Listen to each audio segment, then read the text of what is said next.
প্রত্যেকে এখানে প্রতিজ্ঞা গ্রহণ করি।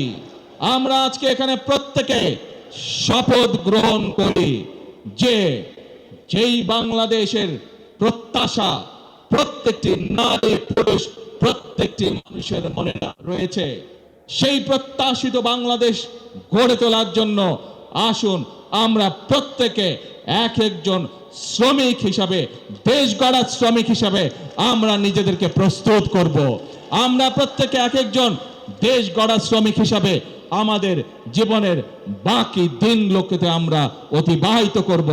কে ভাইরা, আমরা কি এই প্রতিজ্ঞা গ্রহণ করতে পারি?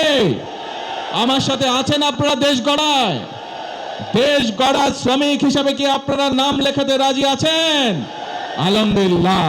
প্রিয় ভাই বোনেরা, মনে রাখতে হবে শহীদ রাষ্ট্রপতি জিয়াউর রহমানের সেই একটি কথা, প্রথম বাংলাদেশ আমার, শেষ বাংলাদেশ। জীবন বাংলাদেশ আমার, মরণ বাংলাদেশ। আসুন এই বাংলাদেশই আমাদের প্রথম ঠিকানা, এই বাংলাদেশই আমাদের শেষ ঠিকানা।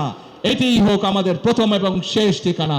আজ আবারও দেশ গড়ার প্রত্যয় ব্যক্ত করে, দেশ গড়ার শপথ ব্যক্ত করে আমি আমার বক্তব্য শেষ করছি।